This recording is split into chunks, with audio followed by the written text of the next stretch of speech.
friends, it's Ashley, and you're watching another episode of Lost and Remote.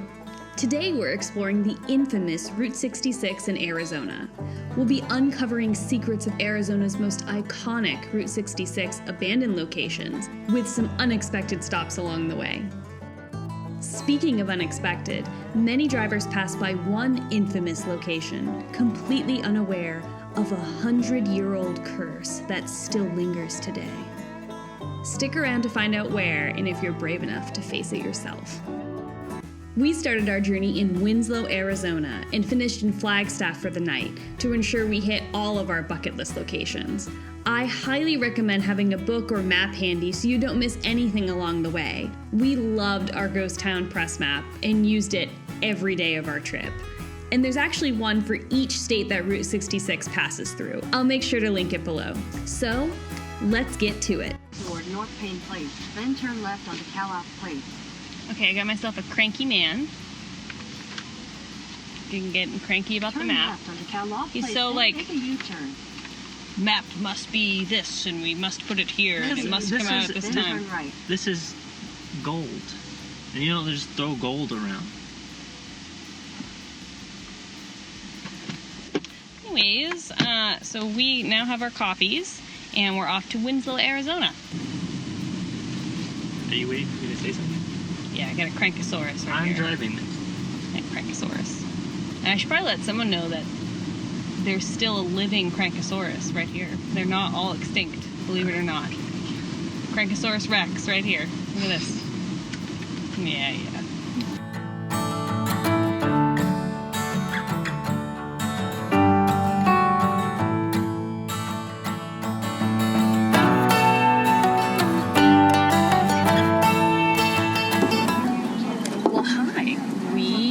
Made it to Winslow, Arizona, and we're sitting right by the famous corner. It's behind us. We found this little spot for lunch called Relic Road. It's really cool. We got a Reuben. Denton got himself a local beer. So we're sitting here having lunch, then we're going to go explore a little bit, walk around town. Let's check out Winslow.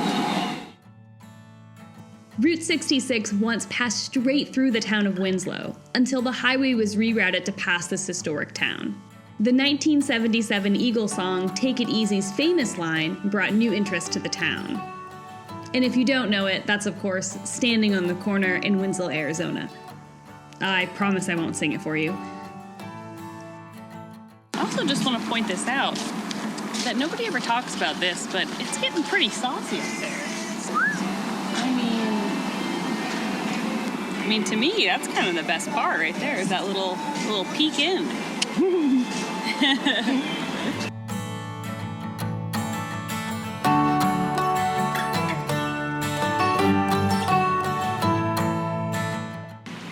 So we made it to La Posada, which is a rail station, railway hotel, and there's actually a train stop right behind it. It's one of the last in the country, and in fact, it's definitely the only one on Route 66, so it's worth checking out. La Posada means the resting place as a warm welcome for weary travelers. This hotel is a Fred Harvey hotel and was built in the 1920s by famous architect Mary Coulter, who also designed many of the famous structures in the Grand Canyon, including the Hopi House. Her southwestern designs were iconic, and La Posada was rumored to be her favorite project.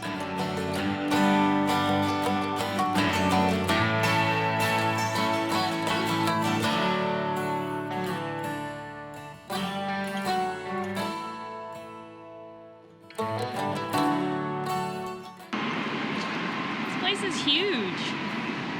It's definitely worth stopping at, for sure, and walking around just the lobby, make a reservation at the restaurant. It's really cool.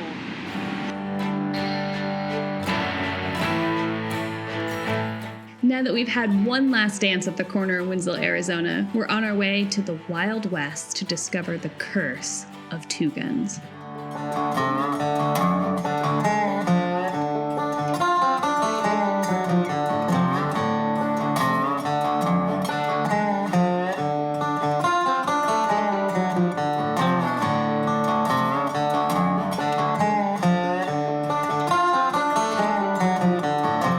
So we made it to Two Guns. really, really cool. You can see just how much is just abandoned here. These shambles are the remains of a once thriving KOA campground. This building is now reduced to rubble, but once stood as a relic to be seen off the highway.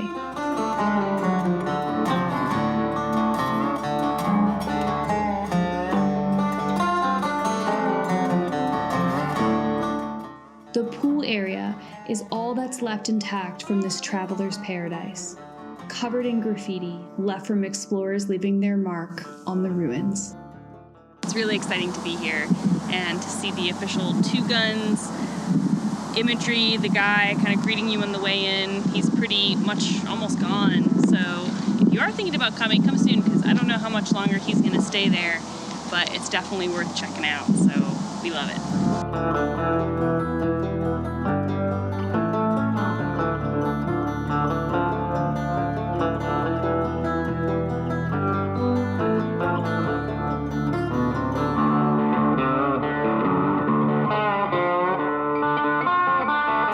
You're only steps away from the highway, yet you feel like you've walked into a different world. This side of Two Guns is a time warp, bringing you to an ancient city crumbled to ruins. This apocalyptic wonder comes with a dark tale of murder, corruption, and a 100-year-old curse that still lingers today. This was once a trading post in the 1920s, but some of the structures date back to the late 1800s. The second owner, Harry Miller, renamed the trading post Two Guns and created a tourist trap for travelers along the National Trail Highway, what we know today as Route 66. Harry built a zoo with mountain lions, revamped the trading post, and made a tourist attraction in a cave with a name you won't soon forget: the Apache Death Cave. Legend has it that Harry sold the bones of the Native Americans who were killed in this cave, and this angered the spirits. As the story goes, Harry became greedy. He was leasing the land from the owner and murdered him in cold blood in the trading post to ensure that Two Guns would remain his. Harry was acquitted of all charges, but he would not go unpunished. Soon after, fires broke out throughout Two Guns and burned down much of the structures. After Harry's death, many assumed the curse would die with him. But in the 1970s, another fire broke out and destroyed Two Guns for a final time. Two Guns would remain abandoned and fall into disrepair. The cave entrance still exists today. You can peer down to see the broken down pathway that leads into the darkness. It makes you wonder, did the curse actually die with Harry, or is it still plaguing the land today? I guess you just have to come and discover that for yourself, but you've been warned.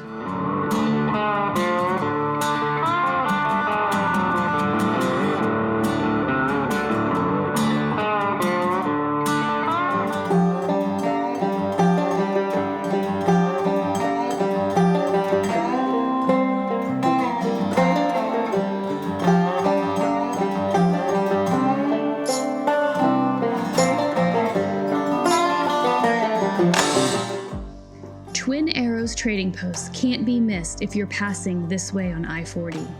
Just 10 minutes away from Two Guns, the iconic arrows stand as a beacon of the past, long before tourists made this a pit stop. Like so much of this stretch of Route 66, this land was once home to the Hopi and Navajo tribes. The original structure was built in the 1940s as Canyon Padre Trading Post, but soon changed its name to Twin Arrows and built the now iconic structure. With nearby Two Guns capitalizing on kitschy roadside attractions, Twin Arrows grew to operate a diner, gas station, and gift shop. With the construction of the interstate, Twin Arrows struggled to keep its doors open and eventually closed for good in 1995. Each year brings in more damage by graffiti artists and vandalism, until finally it will stand no more. We serve you this video as a historical reference to the decay and urge you not to destroy this structure any further.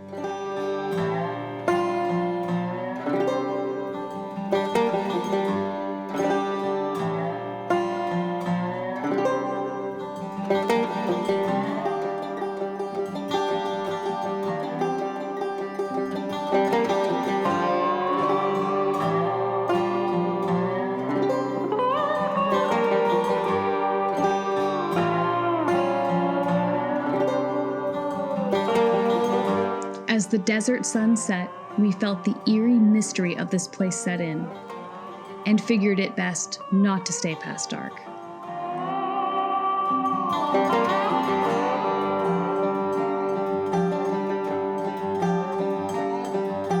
We continued our journey and ventured to our home for the night, the Under Canvas Resort outside of the Grand Canyon.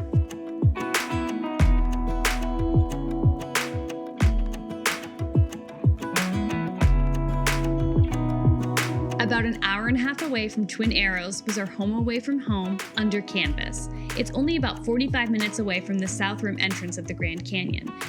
This is a stunning location to stargaze and sip bourbon underneath the desert sky.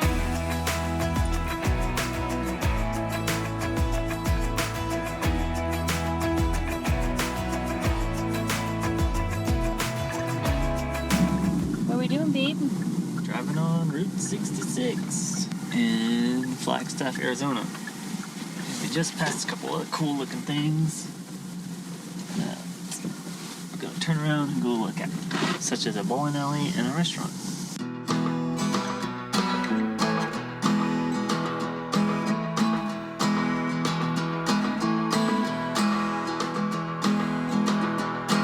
If you want to, I'll get you flowers waiting around the bend. Baby, let's just pretend. I wanna stay like this forever. I wanna stay right here with you. So we're at the Crown Redwood Cafe restaurant off of Route 66 in Flagstaff, Arizona. And well, this wasn't on the list of things to stop at, but we had to because it looks awesome. It's original from like the 50s. So in the heyday of Route 66, and it's connected to a Howard Johnson, aka Ojo, which was like the #1 hotel to stop at in America on your family road trip in your station wagon. So it's perfect. So we had to get a cup of coffee, get a piece of pie real quick. It's a great stop. And check out the choo-choo train as it passes by. When it all comes down, do you feel alive? Are you feeling lost? You were made to fly, but you're so much more than a memory. It is not easy.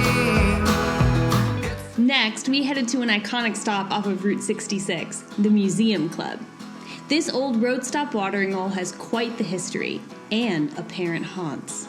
The Museum Club was established in 1931 as a taxidermist's dream to showcase his work in the Dean Eldridge Museum. Later, famous owners Don and Thora Scott ran the establishment until 1975, when tragedy struck.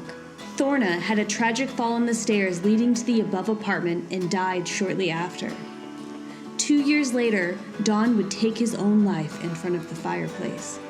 The bar is rumored to still be haunted today by the couple. It was unfortunately closed, so we can't wait to come back and have a drink and explore more next time. It's closed, but it looks really cool. I'll have to come back when it's open. It looks very wildernessy later. Bummer. There are so many little gems off the road when you travel Route 66. So when you see something, just pull over. You never know what you may find. We found wonders in every turn, and we can't wait to do all of Route 66 someday soon. Did you think we forgot about the Grand Canyon? This is a must-do for any Route 66 adventurer. In our upcoming video, we'll be covering our trip to the canyon, plus all the details on our stay at the Under Canvas Resort. There's so much to do in the Grand Canyon, so you'll want to plan at least 2 days for your visit. In our upcoming video, we'll also be highlighting one of our favorite hikes, historic places to explore, and the best romantic dining spot in the canyon. So check back and I'll make sure to link it below. Well, friends, that's it for our 2-little-day trip on historic Route 66. Thank you so much for watching. And if you like this video, please make sure to subscribe and give us a like. It means the world to us when you do. You can also follow along our adventures on Instagram and TikTok at Lost and Remote. And don't forget to say hi and let us know what you loved about the video. Until next time, happy travels.